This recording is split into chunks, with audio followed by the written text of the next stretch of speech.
7월 28일 주일 저녁 가정 예배 시작할게요. 큐리 기도해 주시고 시작하겠습니다. 하나님 아버지, 오늘도 이 하루 동안 우리를 지켜주시고 우리 곁에 있어 주셔서 우리가 하나님 둘레 같이 있어서 우리가 하나님의 말씀을 먹고 받는 우리 어린 양들이 되게 해주셔서 감사합니다. 이제 첫 시작이었는데 이제 첫 시작입니다. 하나님이 우리를 보살펴 주셔서 우리에게 나쁜 일들과 위험한 일을 있게 하지 않게 해주세요. 오늘도 감사하고 고맙습니다. 예수님으로 기도드립니다. 아멘. 아멘.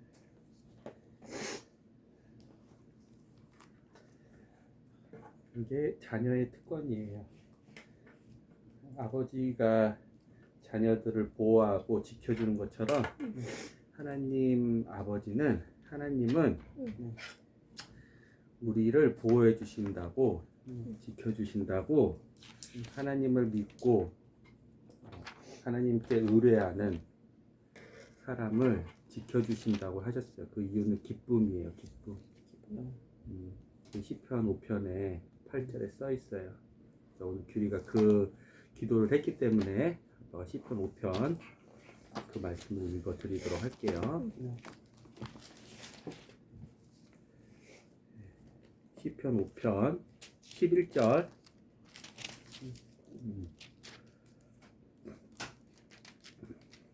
8절부터 읽어볼게요. 아빠가 오 주여 내 원수들로 인해 주의 의 안에서 나를 인도하시고 내 얼굴 앞에서 주의 길을 곱게 하소서.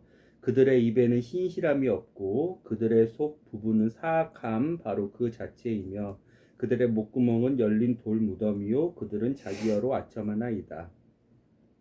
오 하나님이여 주께서 그들을 멸하사 그들이 자기 꾀에 넘어지게 하시고 그들의 많은 범법들로 인해 그들을 내쫓으소서. 그들이 주를 거역하였나이다. 그러나 주를 신뢰는 믿고 의뢰하는 거예요. 요청하는 거예요. 기도하고 어떤 것을 물어볼 수도 있고 의뢰하는 거예요. 믿고 의뢰하는 그 자녀들이죠. 주를 신뢰하는 모든 자들은 기뻐하며 주께서 그들을 보호하심으로 인해 항상 기뻐 외치게 하소서. 주의 이름을 사랑하는 자들도 주를 기뻐하게 하소서. 12절 주여 주께서는 의로운 자에게 복을 주시고 방패로 하시듯 호의로 그를 감싸시리이다. 자녀가 아버지를 믿고 의뢰하는 것, 요청하는 것, 그거는 기복신앙이 아니라 복을 비는 신앙이 아니라 그것은 자녀의 특권이에요. 그리고 보호해 주신다 는 것을 항상 믿고 의뢰하면 하나님은 그걸로 기뻐하고 우리도 그렇게 보호해 주시는 게 우리도 그런 든든한 아버지가 있다는 것을 알려주시려고 우리 안에서도 기쁨을 주세요. 그리고 그 관계로 사랑하는 자들도 주를 기뻐하게 하시고. 알겠죠? 그러나 8절부터 봤던 원수들, 주님을 대적하는 자들, 주님의 말씀을 듣지 않는 자들, 주님의 말씀을 알고도 그 말씀을 믿지 않고 주의 말씀을 주께 의뢰하지 않는 자들은 주 안에서 그렇죠. 저주가 있죠. 부부는 사악함은 바로 그 자체고 목구멍은 열린 돌무덤이다. 혀로 자기 혀로 아첨한다. 자기 꾀에 넘어지는 자들이다. 자녀들이 아닌 자들은 있죠. 그 기도도 성경적이기 때문에 아빠가 이 말씀을 다시 한번 같이 생각해 봤어요. 네. 각각의 말씀 알려주세요. 청소년부하고 소년부. 저희는 베드로전서 1장 14절부터 19절까지 했습니다. 베드로전서 1장이요. 네. 저는 사도행전 9장 1절, 2절 그리고 4절, 5절, 6절 이렇게 했습니다. 사도행전 9장. 사도행전 9장과 누가가 본 예수 그리스도의 복음과 베드로가 주께 받은 예수님께 받은 예수 그리스도의 복음, 하나님 나라의 성취, 하나님 나라의 관점으로 우리가 같이 생각해봐요. 가르쳐 주세요, 각각. 저부터 할까요? 네. 그 제목은 너희도 거룩하라입니다. 거룩이란 뜻이 매우 높고 위대함이라고 사전에 나왔습니다. 그리고 히브리어로는 이제 고데시인데 고데시의 뜻이 하나님께 구별되다입니다. 오늘 제가 집중한 말씀이 있는데 그게 바로 베드로전서 1장 16절이거든요. 16절은 이렇게 써 있습니다. 주께서 내가 거룩하니 너희도 거룩하라 고 말씀하셨습니다 라고 이제 써 있는데 여기서 집중해야 될 포인트가 있습니다.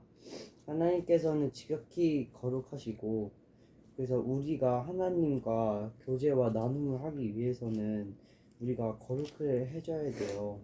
근데 이 말씀이 이 예수님이 태어나기 전에도 하나님께서는 이런 말씀을 하신 적이 있으세요. 누구에게요? 그 아브라함 맞아요. 아브라함에게 내가 거룩하니 너도 거룩하라. 네, 맞아요. 그래서 11장 40 제가 또 찾아봤는데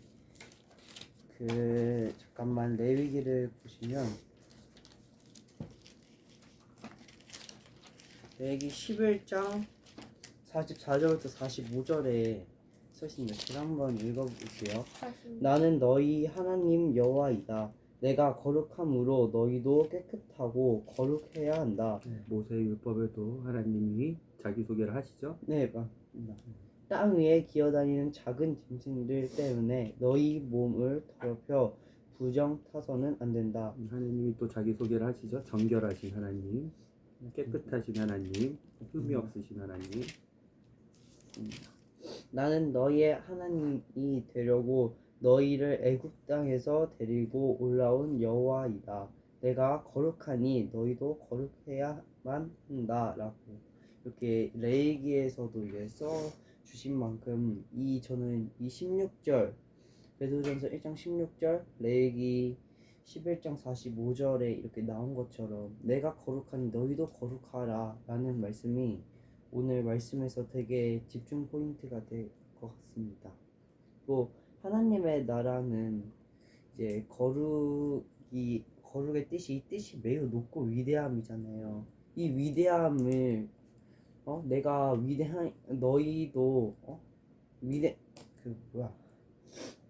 하나님께서는 이렇게 이제 위대하라 거룩한 사람이 되라라고 했으니까 내가 갖고 있는 걸 너한테 주는 거니까 좀 그렇게 하나님만 높으신 보좌에 앉아 계시고 통치하시는 게 아니라 죄인인 우리도 끌어올려주고 정의로 레벨을 올리시는 거죠. 똑같이 레벨을 맞춰주시는 거죠. 예수 그리스도로 인해 우리를 거룩하게 하셨죠. 네. 그렇죠. 하나님의 말씀으로 하나님의 약속으로 그 약속을 지키시죠. 우리도 올려주시죠. 우리는 낮은 자예요. 그렇죠. 그런데 그 누구보다 이 세상 어떤 피조물보다 예수 그리스도를 통하여 예수 그리스도 안에 있으면 그렇죠. 하나님 예수 그리스도가 거룩하신 것처럼 신랑이 거룩한 것처럼 그 신부도 거룩하게끔 만들어 주시고 대우해 주시고 또 권한도 주시고 그러시죠. 그래서 우리의 의지로 하나님은 거룩하신 분이에요. 그렇죠. 네. 높고 영광스러우신 분이에요. 네. 홀리하신 분이에요. 홀리하신 건 뭐예요? 틈이 없으신 분이에요. 죄가 없으신 분이에요. 어둠이 없으신 분이에요. 깨끗한 분이에요. 홀리. 뭔지 알겠죠? 홀리. 악이 범접할 수 없는 분이 하나님은 그 자체로 하신 분이에요. 근데 하나님이 야 내가 거룩해 라고 그냥 자기소개로 끝내시려고 이 말씀을 하신 게 아니죠. 네, 맞아요. 혹은 내가 거룩한데 너는 왜 거룩하지 못해? 너도 노력해서 거룩해져라. 이게 아니죠. 네. 왜냐하면 거룩이라는 것 자체 높고 위대하시고 흠이 없으시고 티가 없으시고 그렇죠. 죄가 없으시고 어둠이 없으신 그 분이 우리에게 거룩하라는 것은 이미 하나님께서 거룩하신데 하나님께서 다 만들어 놓으셨다는 거예요. 그 말씀을 믿는 거예요. 왜 우리가 우리의 노력으로, 우리의 기도로, 우리의 종교 생활로 하나님 없이 우리 자신 스스로가 하나님이 될 수 있어요? 없어요. 그건 아무리 능력이 많은 사탄도 그렇게 자신이 자신의 능력으로 지혜로 하려다가 거룩과 가장 반대되는 땅으로 꼬꾸라졌어요. 세상으로, 악으로, 저 무적행으로 꼬꾸라졌어요. 그렇죠. 그런 것을 우리는 보면서 우리 스스로 거룩하려고 하는 것, 그건 잘못된 자세라는 건 이제는 알겠죠. 우리 스스로 율법을 이루어서 혹은 하나님 같이 되려고 해서 우리 스스로 높아지고 우리 스스로 영광스러워지려고 하는 게 하나님이 내가 거룩하니 너희도 거룩해. 왜 너희는 더럽니? 거룩해. 그런 의미가 아니죠. 거룩의 오직 한 반향인 예수 그리스도, 그분 안에 거함으로써 그분과 한 몸이 됨으로써 거룩해질 수 있는 말씀을 다 알려주었으니 그 말씀을 믿고 그 말씀 안에서 하나님 아버지에게 신뢰를 드리는 거죠. 신앙을 드리는 거죠. 신념을 드리는 게 아니에요. 내가 거룩해. 신념은 자기의 생각을 믿는 거예요. 우리는 종교 생활자 신념자들이 아니에요. 신앙이에요. 신념 생활을 하는 게 아니에요. 신앙 생활을 하는 거예요. 그리고 신뢰를 드리는 거예요. 왜? 우리는 어떻게 뭐로도 치료할 수 없는 죄인이기 때문에, 뭐로도 우리의 이 물려받은 이 죄를 우리 스스로 깨끗게 할 수도 없고 이 죄를 우리 스스로 해결할 수도 없기 때문에, 그렇죠? 그것을 해결할 수 있는 예수 그리스도를 바라보면서 우리가 거룩하리 너희도 거룩하라는 뜻은 예수 그리스도 안, 그 말씀 안에서 정해주신 그 하나님의 율법과 율례와 규칙과 법도와 율법을 하나님께서 기뻐하시는 방향대로 믿고 따라가면, 믿고 순종하면, 믿고 바라보면, 믿고 의뢰하면 하나님께서 이루어 주신다는 거예요. 왜? 시작하신 분이 하나님이시니까 마침표를 끊으시는 분도 하나님이시라는 거예요. 그게 의뢰하는 자들, 신뢰하는 자들의 자세인 거지. 신념, 나의 생각을 믿고 내가 나의 생각을 믿고 나의 믿음을 내가 믿고 해서 가는 길이 아닌 거예요. 예수 그리스도를 쫓아가는 길. 알겠죠? 사람이 본인의 힘으로 거룩에 이룰 수가 없어요. 네. 알겠죠? 네. 그래서 베드로전서 오늘은 사도행전 해봐요. 베드로전서 잠깐만 리뷰할게요. 네. 이렇게 베드로는 베드로전서 1장 13절 거룩에 대해서, 거룩이란 주제에 대해서 이렇게 얘기를 하고 있어요. 14절부터 읽어볼게요. 15절에 핵심 키가 있는데 14절부터 읽어볼게요. 여러분은 하나님의 자녀가 되었으니 하나님께 복종하십시오. 여러분이 전에 몰라서 악한 일을 저지르던 그 옛 생활로 돌아가서는 안 됩니다. 이제는 여러분을 하나님의 자녀로 초청해 주신 분이 거룩한 것 같이, 그 분이 거룩한 것 같이, 자녀, 그러면 그 반대편에 계신 분 누구예요? 아버지죠. 아버지가 거룩한 것 같이 자녀로서 위치로 거룩하라는 거예요. 아버지와 상관없이 니네 힘으로, 니네 신념으로 거룩하려고 그러는 게 아니라 여러분의 모든 행동에 거룩한 사람이 되십시오. 자녀의 신분으로서, 예수 그리스도의 거룩한 몸의 신부의 신분으로서. 왜요? 하나님 아버지의 자녀는 오직 한 분은 누구세요? 예수 그리스도밖에 없어. 그렇죠. 근데 우리 같은 죄인이 하나님 아버지를 아버지라고 부를 수 있는 유일한 길은 예수 그리스도 그 연결점밖에 없어. 예수 그리스도 그 안에 우리가 그분의 플래시, 지체가 돼서 우리가 그분의 몸이 돼서, 예수 그리스도는 머리고 우리는 그분의 신부가 돼서 교회가 돼서 하는 수밖에 없어. 그 안에서 거룩해지라는 거예요. 예수 그리스도 상관없이 너의 율법으로, 너의 어떤 고행으로, 너의 어떤 그런 믿음의 행위로 거룩해지지 말고. 그래서 16절 주께서 내가 거룩하니 너희도 거룩하라고 말씀하셨습니다. 그래서 이렇게 얘기하는 거예요. 그렇죠? 베드로가 설명을 잘 해줬죠. 거룩에 이룰 수 있는 방법.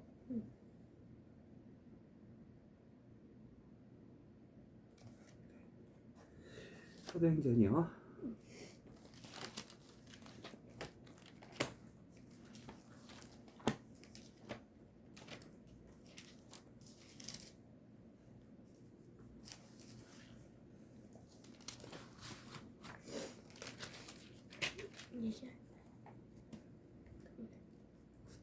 자, 이제 9장의 이제 등장인물을 좀 주인공 좀 얘기해보면 오늘 사울인데, 이제 이 사울의 얘기가 스데반의 이야기와 이어져 있습니다.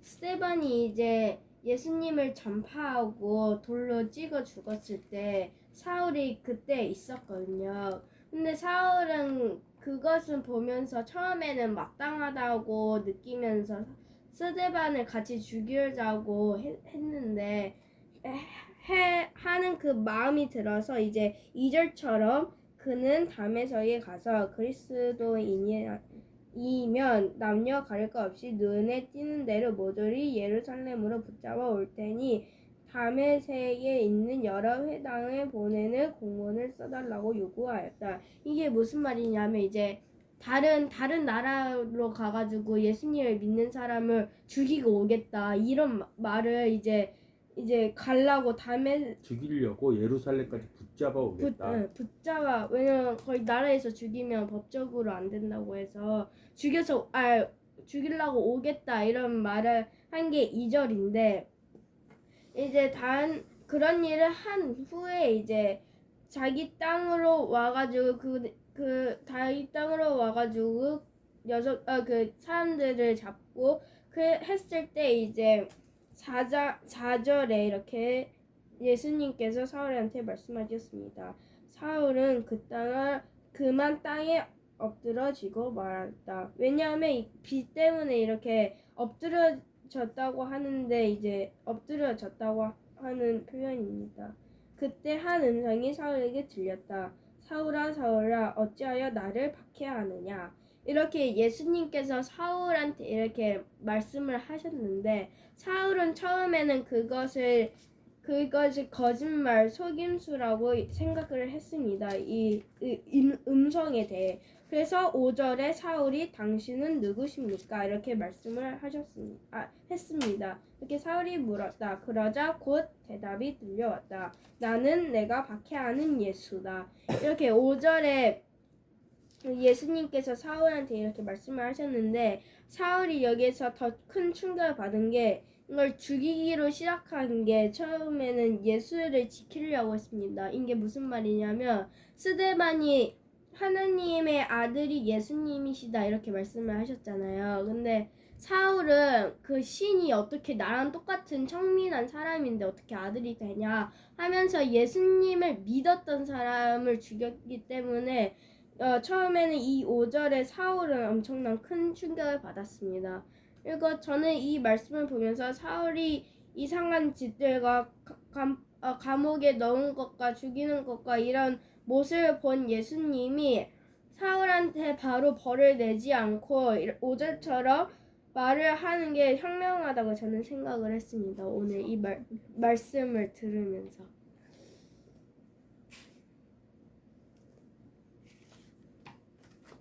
네, 그러면 사도행전 9장 1절부터 19절까지 19절까지 우리가 같이 보면서 예수 그리스도의 복음에 대해서 하나님의 나라에 대해서 하나님의 왕국, 하늘나라, 천국에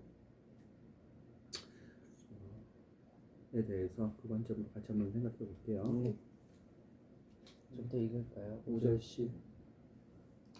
한편 사울은 모든 그리스도인을 다 잡아 죽일 작정으로 살기가 등등해서 예루살렘에 있는 대제사장을 찾아갔다.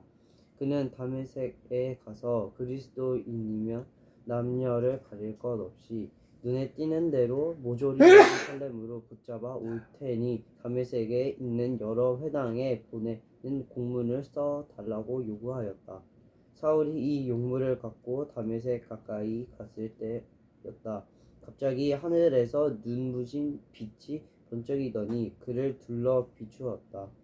사울은 그만 땅에 엎드러지고 말았다. 그때 한 음성이 사울에게 들렸다. 사울아 사울아 어찌하여 나를 박해하느냐. 당신은 누구십니까? 사울이 물었다. 그러자 곧 대답이 들려왔다. 나는 내가 박해하는 예수다. 일어나 시내로 들어가서 내 명령을 기다려라.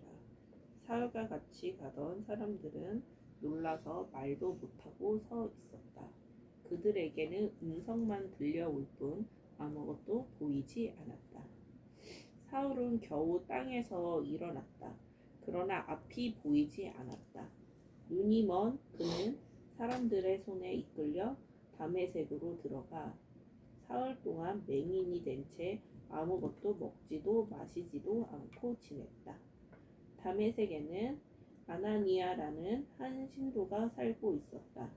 주님이 신비로운 환상으로 그에게 나타나 아나니아야 하고 부르셨다.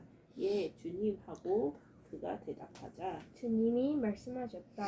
고든 거리로 가서 유다라는 사람의 집을 찾아라. 그 집에 다소 사람 사울이 와서 지금 기도하고 있다. 내가 환상 가운데 그에게 나타나서 아나니아라는 사람이 와서 손을 얹으면 다시 보게 될 거라고 일러두었다. 아나니아가 말하였다. 하지만 주님, 저는 그가 예루살렘에 있는 신도들에게 얼마나 끔찍한 짓을 저질렀는가를 들어서 알고 있었습니다. 게다가 그는 이 다메섹에 있는 신도들을 모조리 체포할 권한이 있는 영장을 대제사장에게서 받아 가지고 왔다는 말도 들었습니다. 그러자 주님이 말씀하셨다. 가서 내가 시킨 대로 하여라. 사울은 내 복음을 이스라엘 사람들뿐만 아니라 다른 민족과 그 왕들에게 전파시키고자 내가 택한 그릇이다. 그가 나를 위해 얼마나 많은 고난을 받아야 할 것인가를 일러주겠다. 그래서 아나니아는 사울을 찾아가서 그에게 손을 얹고 말하였다. 사울 형제여, 당신이 이곳으로 오는 도중에 나타나셨던 주께서 나를 보내셨습니다. 당신이 충만한 성령을 받고 또 눈을 뜨게 하시기 위한 것입니다. 그러자 그 순간에 사울의 눈에서 비늘 같은 것이 떨어지면서 다시 보게 되었다. 사울은 그 자리에서 세례를 받은 다음 음식을 먹고 기운을 되찾았다. 네, 궁금한 거 한 가지씩만 받아보고 질문이요? 저는 11절에 주님이 말씀하셔서 고든 거리로 가서 유다라는 사람의 집을 찾아라 할 때 이 고든 거리를 잘 모르겠어요. 여기 때는 그거예요? 질문이? 그것도 모르겠고 그때 내가 택한 그릇이다라고 아빠가 저희한테 말씀해 주셨잖아요. 그때 이거 했을 때 그때 근데 정확히 좀 더 잘 알고 싶어서 한 번만 더 물어봐도 될까요? 교리는요?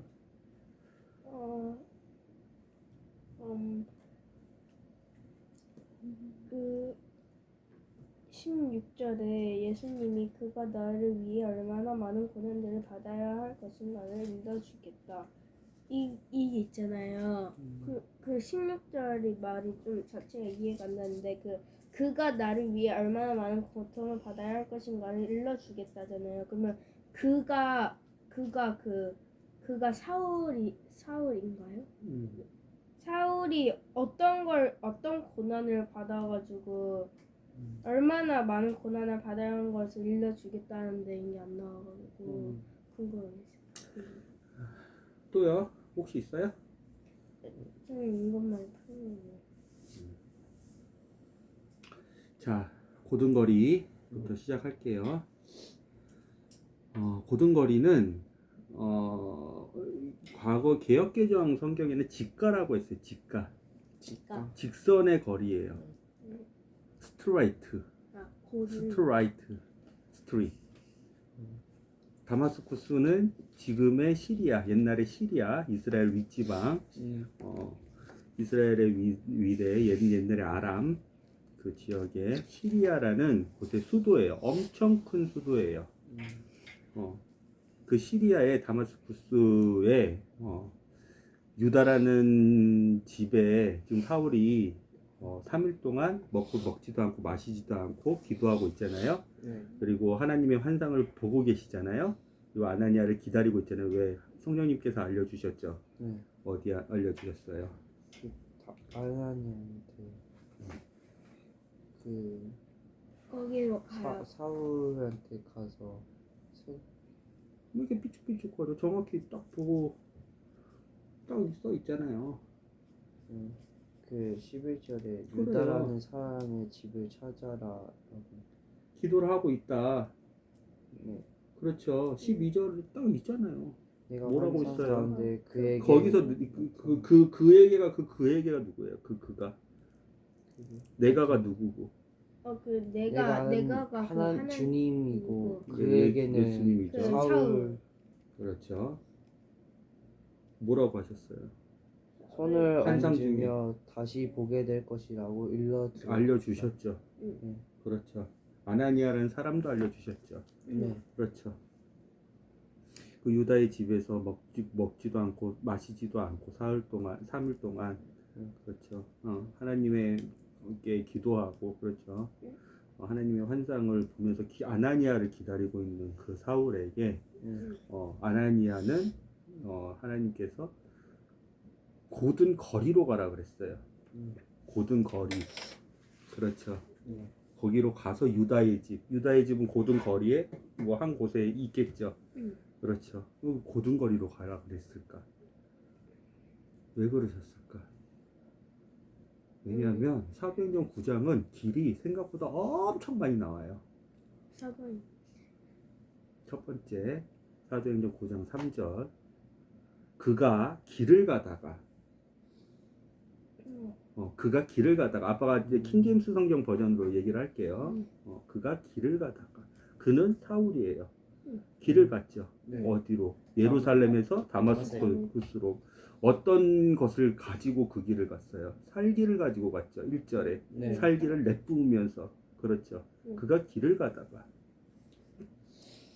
사도행전 9장 3절 사도행전 9장 7절 그와 함께 길을 가던 사람들은 어떤 길을 가고 있었어요? 그 사람들도 살기를 가지고 그렇죠. 당당하게 그렇죠. 체포 영장을 가지고 그렇죠. 권력을 가지고 사람을 죽일 권한을 가지고 체포할 권한을 가지고 죽일 길을 살기를 가지고 그 길을 가고 있었죠. 네. 그렇죠. 사울도 그렇고 사울과 동행했던 사울이 누군지 알죠? 바울이에요. 네. 나중에 그렇죠.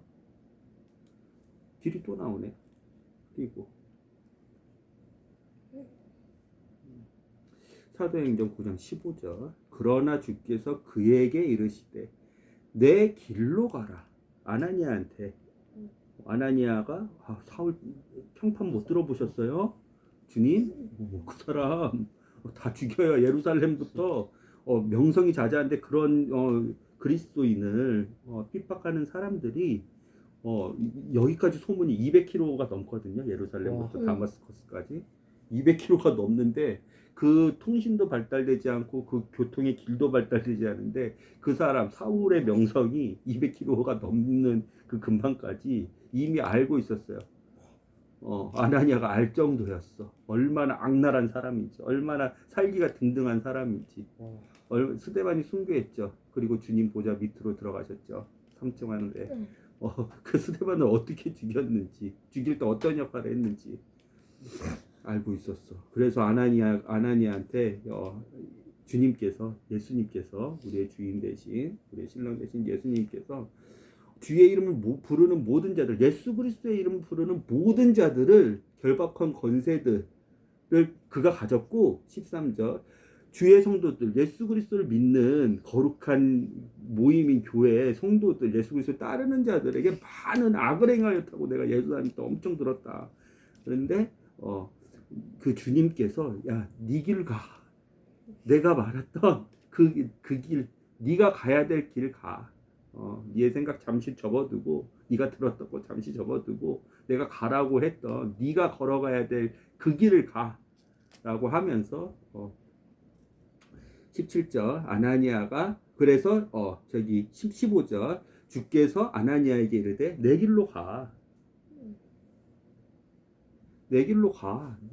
가라고 했던 그 길 가. 유다 집 가라는 그 길에 가서 유다 집에서 사울 만나. 그 길로 가. 17절 그래서 아나니아가 자기 길로 갔어. 자기 길로 갔어. 그렇죠? 주님의 말씀에 순종해서 진짜 길이 상당히 많이 나오죠. 사도행전 9장에는 원문으로 보면 다 스트리트예요. 그때도 한번 얘기했었던 것 같긴 한데 그렇죠. 그런데 이 직가라는 길, 스트라이트, 스트릿, 이게 의미가 있는 거예요. 왜요? 네. 어떻게 생각해요? 아빠가 사울이 갔던 길, 아나니아가 가야 될 길, 그리고 하나님이 사울을 위해서 예비해 놓으신 그 길, 그리고 사울이 현재 있는 그 직가라는 길,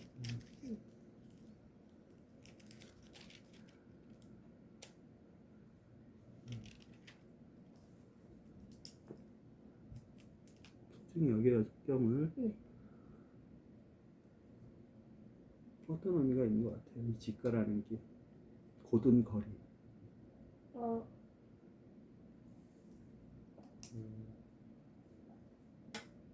스트라이트, 스트릿이에요. 직진. 하나님에게 가는 길. 내가 정한 길? 예수님이 이런 말씀을 하셨어요. 내가 곧 길이요, 진리요, 생명이니 나를 통하지 않고는 누구도 하나님께로 가는 그 길을 갈 수 없다. 내가 곧 길이요, 예수님이 곧 길이고, 예수님이 곧 진리고, 예수님이 곧 생명이에요. 사울은 아주 살기가 넘치는 길, 꼬불꼬불한 길, 죽음으로 가는 그 길을 걷고 있었어요. 그렇죠. 그런데 사울이 지금 앞으로 걸어가야 될 길, 아나니아한테 가라고 했던 그 길, 그 길은 생명의 길, 오직 예수 그리스도를 통하여 하나님으로 갈 수 있는 유일하게 직진으로 뻗었다는 것은, 옛날에는 그 길이 직진으로 뻗었다는 것은 뭐냐면, 옛날에 운송수단이 뭐였어요? 이동수단이 뭐였어요? 길로 갔을 때 마차였어요. 오직 큰 길, 뻗은 길, 큰 대로, 넓은 대로는 마차가 지나가야 되기 때문에 직진으로 했단 말이야. 뭔지 알겠죠? 그렇죠. 뭔지 알겠어요, 진짜? 설명할 수 있겠어요? 이 길은 무슨 길이에요? 사울이 갔던 죽음의 길에서 더 이상 악의 길에서 살기의 길에서 구불구불 뻗은 길에서 핍박의 길에서 결국은 사울을 죽일 길에서 울퉁불퉁한 길에서 그만 가게 하고, 그렇죠? 그렇죠.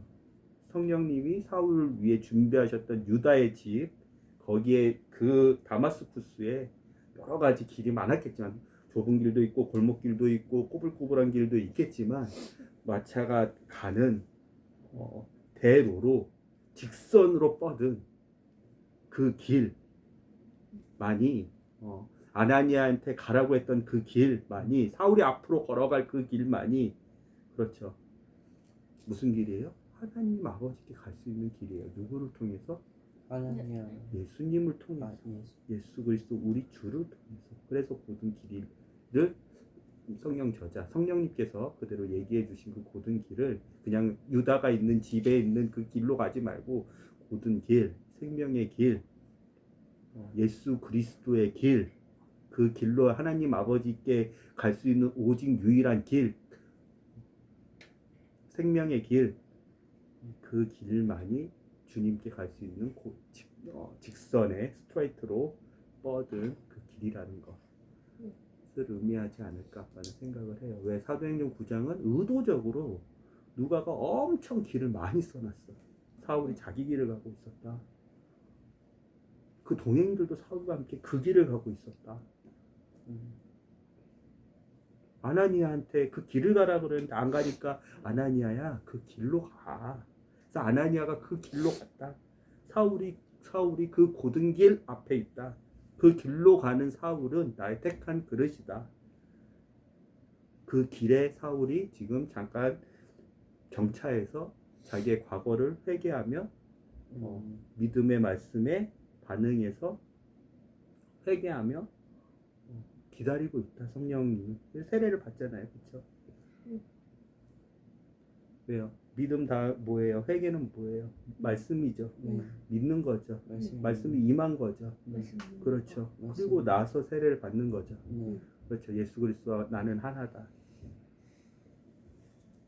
그 굳은 거리요. 두 번째, 내가 택한 그릇. 이것도 얘기했던 것 같은데 사도 바울은 어마어마하게 많은 그 규리 질문이 그거하고 또 연결이 되니까 한 번에 설명을 할게요. 어떤 거였어요? 고난이었죠. 규리 질문이 뭐였어요? 많은 고난. 많은 고난이었죠. 고린도 전후서에 보면 사도 바울이 이 그릇에 대해서 자기는 어떤 그릇이다라고 얘기를 해요. 깨진 그릇이라 그랬죠. 그 깨진 그릇은 질그릇이죠. 흙으로 만든 그릇이죠. 근데 그걸 누가 택했어요? 예수. 네? 예수님이 택하셨다고 그랬죠. 나의 택한 그릇이라고. 그 택한 그릇의 목적은 이렇게 쓰셨잖아요. 15절 킹제임스 버전으로 읽고 그 다음에 현대 성경 버전을 읽어볼게요. 15절 그러나 주께서 아나니아에게 그에게 이르시되 내 길로 가라. 그는 이방인들과 왕들과 이스라엘 자손 앞에서 내 이름을 전하기 위해 내가 택한 그릇이다. 그렇죠. 근데 그렇죠. 내가 택한 그릇이니까 예수님께서 택하셨어. 목적은 내 이름을 전하기 위해 예수 그리스도의 이름을 예수 그리스도의 이름 뭐예요? 네? 믿음 저는 구원을 얻는다는 누구의 말씀이 있었어요? 우리 사도행전 계속 보면서 베드로도 이것을 누구의 말씀이 있었어요? 이거 아니요, 사도행전에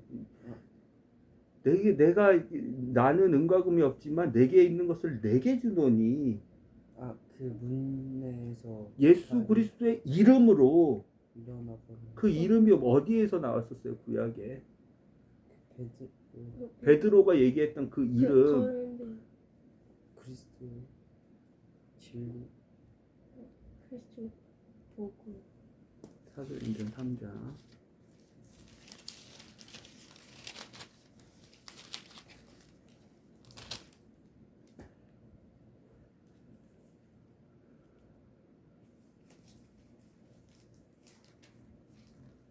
6절 그때 베드로가 이르되 은과 금은 내게 없으나 내게 있는 것을 내게 주노니 나사렛 예수 그리스도의 이름으로 일어나 걸으라. 이 이름이 사도행전 2장 어디서 나왔어요? 21절 누구든지 주의 이름을 부르는 자는 구원을 얻으리라. 누구든지 주의 이름을 부르는 자는 구원을 얻으리라. 이게 구약에서 어디서 나왔어요?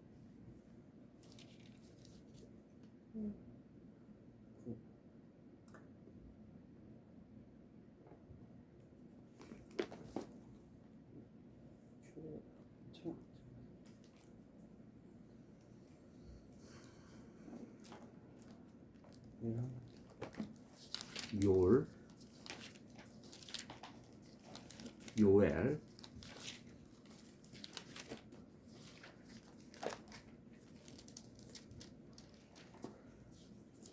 요엘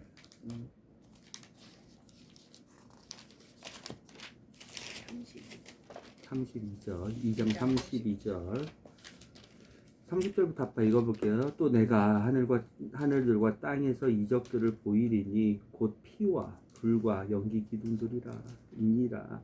크고 두려운 주의 날이 오기 전에 해가 변하여 어둠이 되고 달이 변하여 피가 될 것이나 누구든지 주의 이름을 부르는 자는 구출을 받으리니. 현대 성경에는 어떻게 써있어요? 32절 그날 여호와의 이름을 부르는 사람은 누구든지 구원을 받을 것이다. 이거를 베드로가 갖고 있었잖아요. 베드로처럼 그 그 이름을 택한 그릇인 바울이 지금 사울이 그렇죠.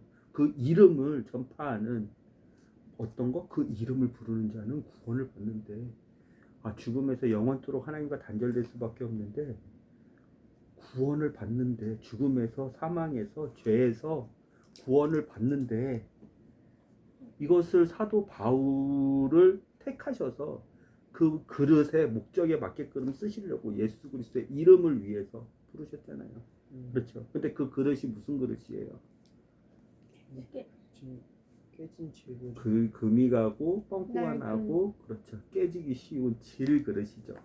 진흙으로 만든 그릇이죠. 근데 왜 그런 진흙으로 만든 그릇이어야 돼요? 왜 그런 고난이 있어야 돼요? 그래야지 그 구멍 사이로. 구멍 사이로. 그렇죠. 신앙. 너무 이쁘면 사람들이 그 안에 있는 혹은 그 안에 담긴 음성, 그 안에 담긴 어떤 냄새. 보물을 그렇죠. 냄새를 사람들이 주목할 거 아닌 그 그릇을 주목할 그 거예요. 그릇. 그런 그렇죠. 근데 사도 바울은 자기 그릇이 어떤 것인지 정확히 알았죠. 음. 그럼 뭐가 필수적으로 있어야 돼요? 깨진. 깨짐이 있어야 되죠. 왜? 그 깨짐만을 통하여 그 구멍만을 통하여 빛이 빛 대신 나오니까. 말씀이신 예수 그리스도가 담길 때 그 빛이 나올 수 있고 그 말씀이 나올 수 있기 때문에 그렇죠. 예수 그리스도는 만물에 충만하세요. 하나님 아버지는 만물에 충만하세요. 그렇지만 그 만물에 충만하신 홀로 거룩하시고 홀로 완전하시고 홀로 자족할 수 있는 분이 말도 안 되게 이쁘지도 않고 깨지기도 쉬운 그 그릇 안에 들어가서 빛을 비추시겠대요. 이게 무슨 말인지 알겠어요? 영광에 참여하는 건데 그게 하나님 자체로 영광 받으실 분이에요. 누구한테 칭찬 받으시거나 누구한테 인정 받으실 필요가 없으신 분이에요. 만물에 이미 충만하신 분이에요. 홀로 영광스러운 존재예요. 우리 사람이 때마다 시마다 일주일마다 뭐 매일 하나님께 찬양과 영광을 돌리지 않아도 그분을 찬양하는 주님의 피조물들은 어마어마하게 많아요.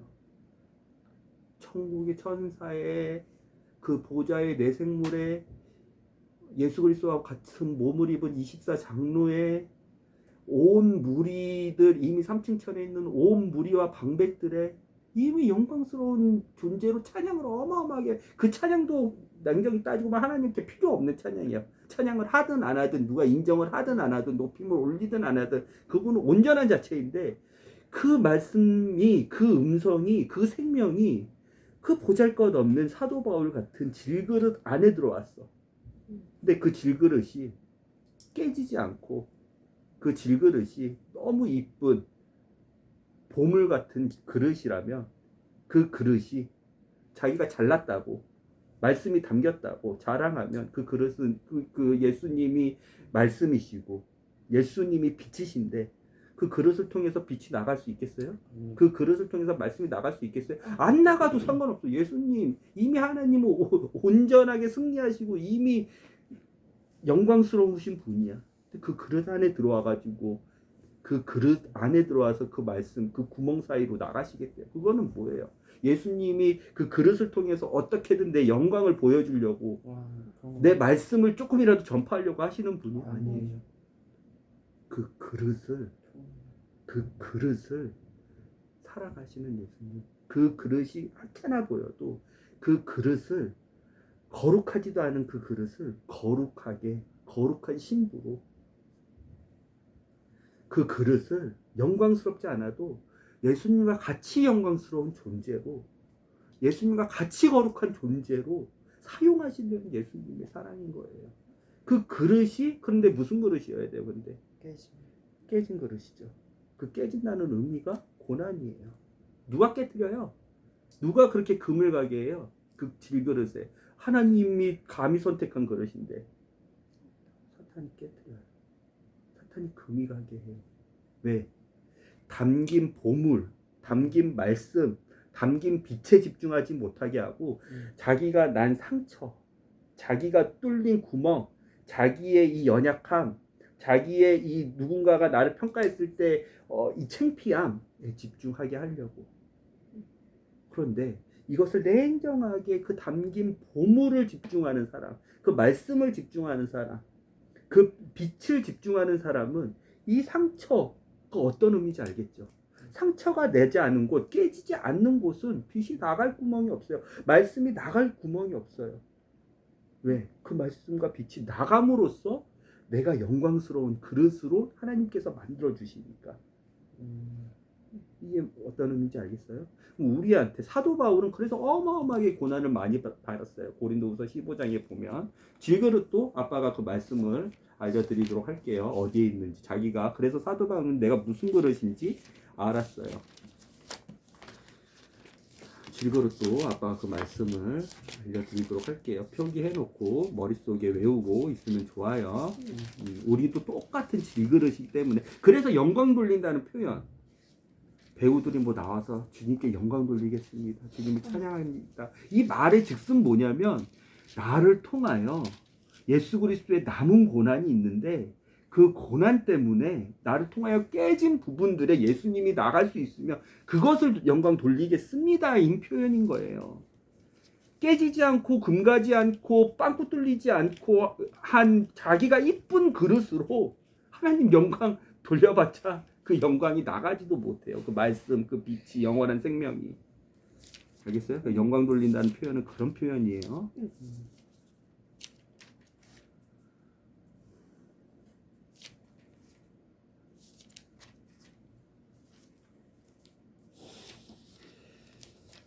그래서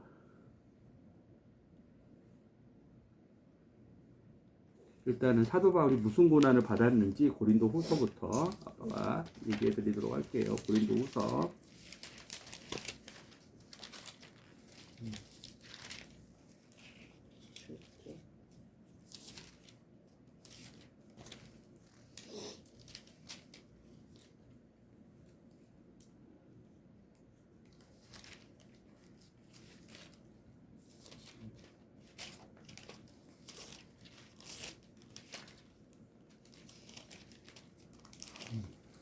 고린도후서 11장. 예수 그리스도의 그 영광을 사도 바울이란 질그릇, 하나님 예수 그리스도가 택한 그 그릇에 담기면서 사도 바울은 이런 예수 그리스도의 남은 고난에 동참하기 위해서, 고난의 종류 다시 보세요. 고난 잘 모르면. 네. 그렇죠. 몇 번씩이나 했어요. 예수 그리스도의 남은 고난이 있다라고 아빠가 몇 번씩이나 소개를 했어요. 고난의 종류 중에. 예수 그리스도의 고난 안에 동참하면서, 고난 안에 동참하면서 하면 그게 괴로움의 시작이 아닌 영광의 시작이에요. 그 고난, 그 깨짐, 그 빵꾸 뚫림 안에서만 그 영원한 말씀, 영원한 생명, 영원한 빛이 나갈 수 있기 때문에, 다른 사람들이 그 빛을 보기 때문에. 알겠어요?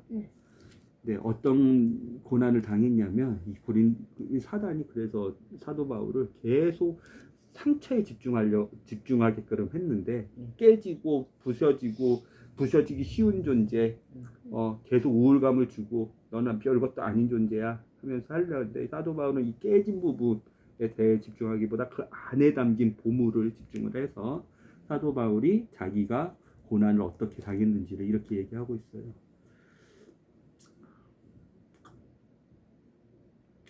23절부터 아빠가 읽어볼게요. 그들이 그리스도의 사역자냐? 나는 더욱 그러하도다. 내가 수고를 더욱 넘치도록 하고, 매도, 맞는 매예요.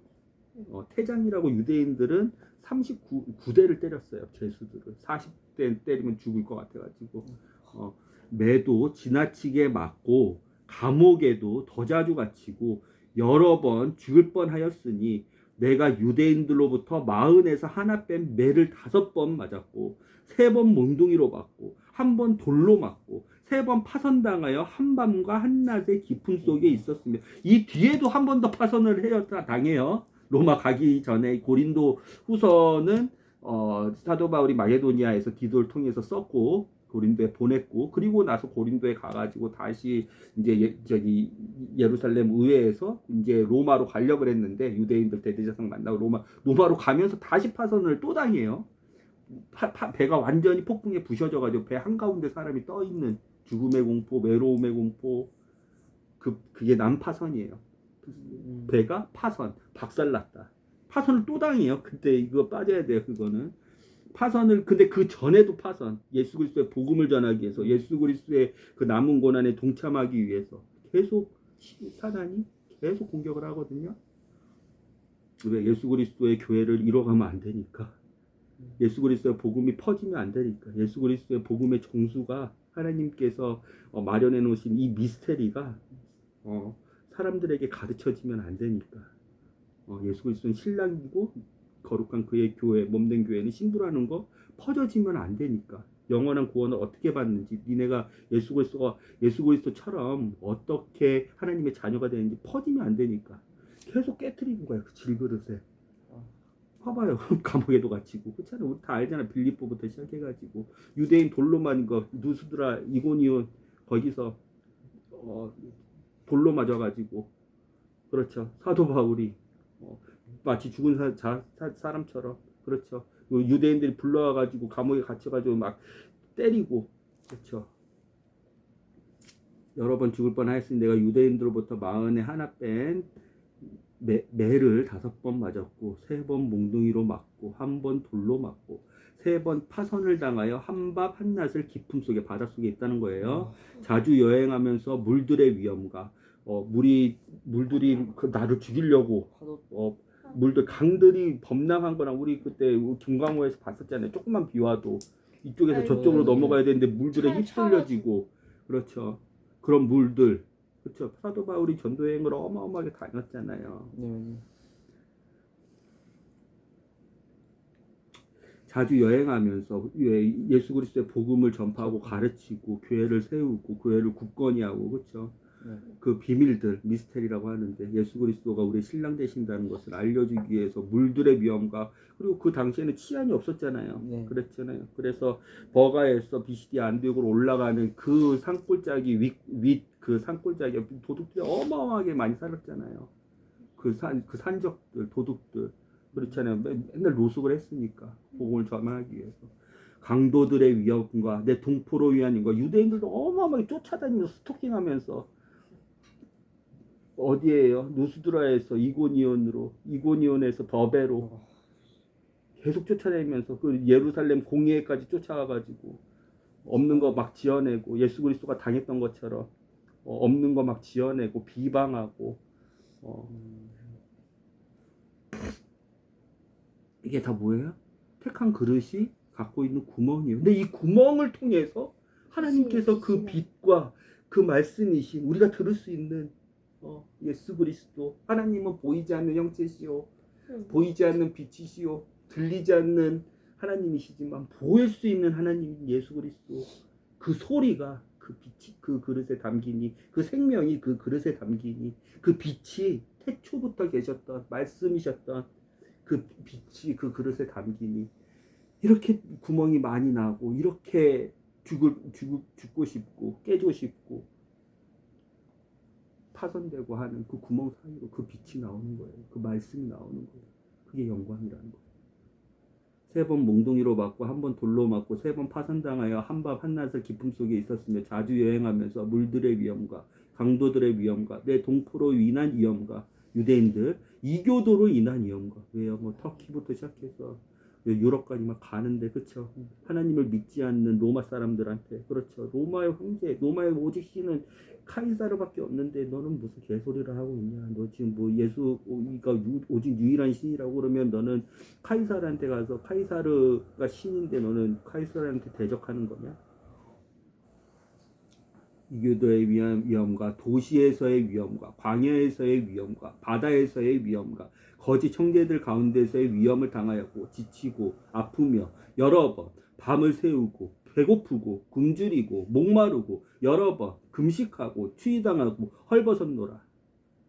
밖에 있는 그 일 외에도 날마다 내게 닥치는 것들이 있으니 모든 교회에서 또 가르쳤는데 그 가르침을 올바로 받아들이지 못하고 계속 분열하고 싸우고 다투고 음란하고 더럽고 이미 예수 그리스도의 이름으로 구원을 받았는데 이미 이 썩을 몸은 예수 그리스도가 모두 해결해서 예수 그리스도가 이 몸을 죽이고 묻히고 음부에 가셔서 고난 받으시고 이 썩을 몸을 이미 예수 그리스도가 영광스러운 몸으로 우리의 부활의 첫 열매가 되셨는데 그걸 믿지 않고 그렇게 몸의 욕심에 따라서 그렇게 다니는 교회들, 이미 세례받고 구원받았다고 하는 예수 그리스도의 지체가 됐다는 교회들이 계속 싸우고 분열하고 분노하고 분쟁 일으키고 당짓고 음란하고 세욕 좋고 정욕 좋고 부모에게 순종 안 하고 부부관계에서 예수 그리스도가 가르쳐준 대로 하지 않고 교회를 서로 사랑하지 않고 세우지 않고 곧 모든 교회를 위해 염려하는 것이라. 이 질그릇이 이 택한 그릇을 받으면서 이렇게 많이 깨졌단 말이에요. 하나님은 어떻게 보세요? 이 사도 바울의 이 모든 고난을 하나님은 그 영광을 그 깨진 곳을 통해서 나누시죠. 질그릇에 담긴 보배 그것 좀 찾아주세요. 사장. 아빠 생각이 잘 안 나네요. 4장 몇 절이에요?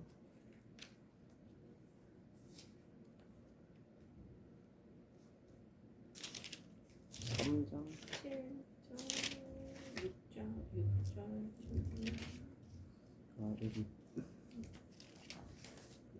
4장 읽어주세요.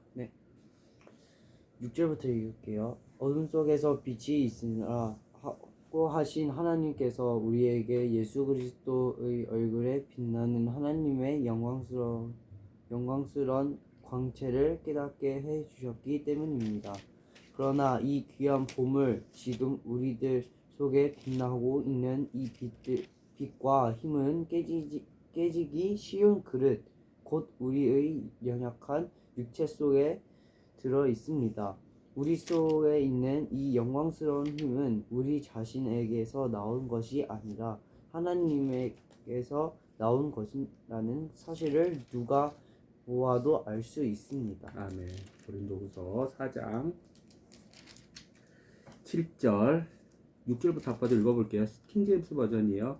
빛에게 명령하사 어둠 속에 빛을 비추게 하신 하나님, 빛이 있으라 하셨죠.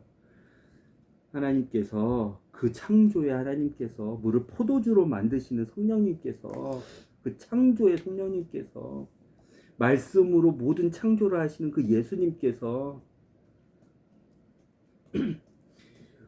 그 하나님이에요. 이 하나님은 하나님 아버지만 얘기하는 게 아니라 성부 하나님이신 하나님 아버지와 성자 예수님이신 아들 하나님과 하나님의 거룩한 영이신 성령 하나님, 이 하나님 빛이 있으라 라고 말씀하신 그 하나님 여호와, 알겠죠? 삼위일체 하나님께서 우리 마음의 빛을 비추사 예수 그리스도의 얼굴에 있는 하나님의 영광을 아는 빛을 주셨다. 하나님의 영광, 하나님 자체로만, 온전히 하나님 자체로만으로도 충분해요. 누가 인정할 필요도 없고 누가 찬양할 필요도 없고 그 영광을 오직 아는 사람도 없고 그 지혜로운 욥이나 그 지혜로운 노아나 그 지혜로운 다니엘도 그 영광을 다 알지 못해.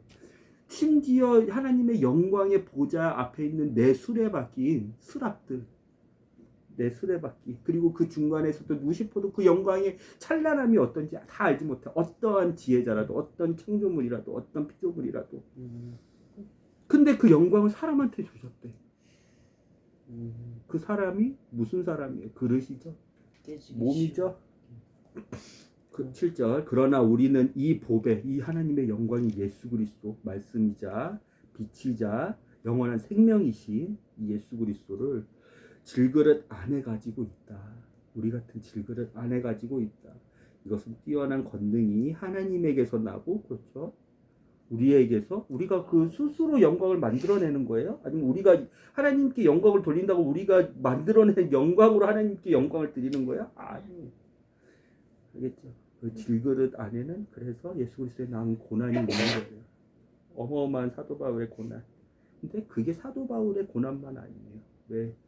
이 땅 가운데 성령님으로 예수 그리스도의 몸인 교회를 이루어가려는 예수 그리스도의 지체 안에는 당연히 다 있어야 되는 거예요. 왜?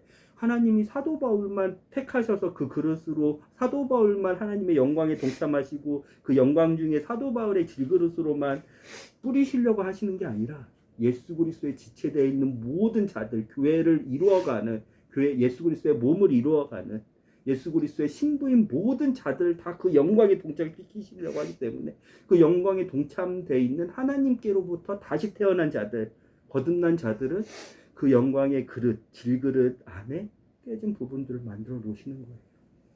그러니까 우리가 낙심할 필요가 없는 거예요.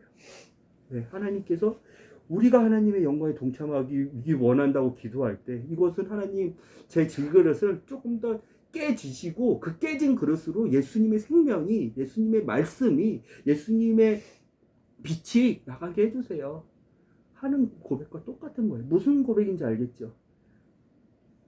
그렇지만 그 영광을 통해서만이 나간 그 빛만이 하나님께서 영원토록 기뻐하시고 영원토록 보상하실 거예요. 왜? 택한 분은 하나님이시기 때문에. 그 깨진 상처들도 영광의 상처들로 만들어 주실 거예요. 왜? 그 영광의 상처들에서 생명이 나갔기 때문에. 하나님의 영원하신 말씀이 나가셨기 때문에. 사도 바울이 이미 증명했잖아요. 5번 맞은 그 매, 그 상처들을 통해서 예수 그리스도도 그렇게 그 살, 플래시 안에, 그 살 조직 안에, 그 빵 안에 예수 그리스도도 그 상처를 가지고 사랑으로 우리를 증명했는데 우리도 우리의 사랑을 예수 그리스도에게 뭐로 드릴래요? 그 상처로. 그래 예수 그리스도하고 동참하는 거예요. 예수 그리스도와 하나가 되는 거예요. 그래서 이렇게 고백해요. 사도 바울은 8절. 이것은 7절 다 맞아 있고 8절을 이렇게 얘기할게요. 이것은 뛰어난 권능이 하나님께서 나고 우리에게서 나지 않게 하려 함이라. 우리가 8절 사방에서 고난을 당해도 괴로워하지 아니하고 이해가 되죠. 그러니까 이 말씀들이 뭐라고 써 있어요? 저거는 우리는 사면에서 닥치는 고통에 짓눌리지만 움츠러들지도 쓰러지지도 않습니다. 맞아요. 괴로워하지 아니하고 난처한 일을 당해도 절망하지 아니하며 핍박을 받아도 버림받지 아니하고 거꾸러뜨림을 당해도 망하지 아니하며. 그래서 10절이에요. 우리가 항상 주 예수님의 죽음을 몸에 짊어짐은 예수님의 생명 또한 우리 몸에 나타난다는 게 뭐예요? 그 생명의 그 상처들 사이로 우리에게 나타난다. 영광에 동참한다는 거죠. 이제 이 말씀이 이해가 되죠? 질그릇에 담긴 보물, 나의 택한 그릇, 사도 바울의 고난. 네. 알겠죠? 사도 바울이 그 당사자예요. 손님께 직접 들었어. 다 택한 그릇이라고 아나니아가 올 거라고. 그렇죠. 그 그릇이 이렇게 썼다 그러면 이것은 확실한 진리예요. 근데 그 그릇이 썼다 그러면 확실한 진리인데 그 그릇만 해당되는 게 아니라 예수 그리스도의 생명을 담고 있는 모든 질그릇도 동일한 그 진리예요. 그 생명이 그 상처, 그 깨진 곳을 통하여 나타난다는 거예요. 그러면서 교회가 건강해지는 거예요. 예수 그리스도의 몸이. 알겠죠? 오늘 좀 교리적으로는 어려웠지만 그래도 이해를 하고 좀 더 깊이 예수님의 사랑 우리가 묵상하려면 알아야 돼. 영광에 대해서, 거룩에 대해서 간단히 생각해 봤어요. 네. 기도할게요. 하나님 감사합니다. 우리 아이들을 통하여 죄를 이길 수 있는 오직 유일한 고든 거리를 오늘 저녁 우리에게 주심을 주님 감사합니다. 이 고든 거리 안에서 나의 그릇을 이쁘게, 나의 그릇을 멋지게, 나의 그릇을 강도가 높아서 깨지지 않게 만들려 하는 우리의 준비가 아니라 예수 그리스도가 그 고난을, 그 죽음을, 그의 살에